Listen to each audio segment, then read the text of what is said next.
बघा, आज रोजी आरोपी हा अजित पाटील आहे, त्याला कोर्टासमोर हजर करण्यात आलं।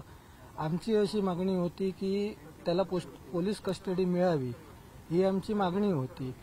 कोर्टाने आमचा युक्तिवाद ग्राह्य धरून हा आता बुवा प्राथमिक ह्याच्यातच स्टेज आहे, तपास काम आहे, त्याच्यामुळे प्राथमिक ह्याच्यात असल्यामुळे त्याला 5 सप्टेंबर पर्यंत पोलीस कोठडी देण्यात आलेली आहे।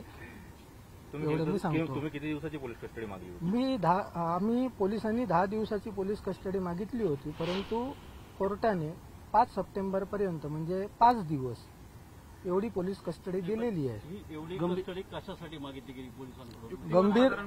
गंभीर गुन्हा आहे आणि आम्हाला फक्त एवढंच सांगायचं आहे की कोणी काय काम केलं, कोणाकडे टेंडर गेलं आणि कोणाकडनं ते आलं ह्याचा तपास काम होणं अजून गरजेचं आहे। म्हणून आम्ही 10 दिवसाची पोलीस कस्टडी मागितलेली होती, परंतु कोर्टाने 5 दिवसाची पोलीस कस्टडी दिलेली आहे। पोलीस जो काही तपास करतील त्यावेळेला पुढील जे रिमांड येईल त्यावेळेला काय तो निकाल होईल। युक्तिवाद काय राहणार? आरोपीच्या वतीने एफआयआर आहे चुकीचा दाखल केला अशी एक माहिती पुढे येते, काय कागदपत्र नाहीये?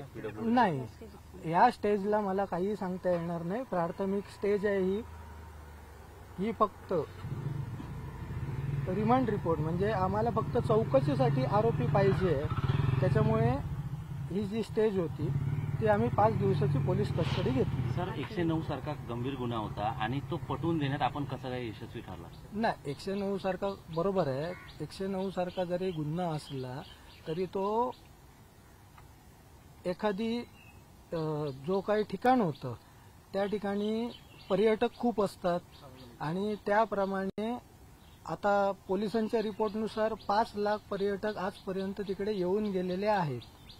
त्या 5 लाख पर्यटकांपैकी जर समजा एखादा पुतळा कोणाच्या अंगावर पडला असता तर गुन्हा झाला असता, त्याच्यामुळे तो एक गुन्हा लावण्यात आलेला होता। हे या प्रकारे आम्ही कोर्टाला सांगितलं होतं आणि ते कोर्टाने मानून 5 दिवसांची पीसी दिलेली आहे। अजून काय रिकव्हरी आहे का? ना, आरोपी नंबर 2 जो आहे तो फरार आहे, त्याला फक्त पोलीस घेऊन येतील तेव्हा त्यानंतर पुढील कारवाई होईल। त्याचा मुद्दा कुठे या गुन्ह्यामध्ये आता पोलीस कस्टडी मिळण्यामध्ये नाही, ह्या रिमांड रिपोर्टमध्ये तरी आलेला नाहीये, पण जो दुसरा आरोपी आहे तो आतापर्यंत फरार आहे, त्याच्यामुळे तो जेव्हा पकडला जाईल तेव्हा येईल, त्या तपास कामात काय ते समजेल। Okay, thank you. फक्त ते नावाचं तुम्ही सुरुवातीला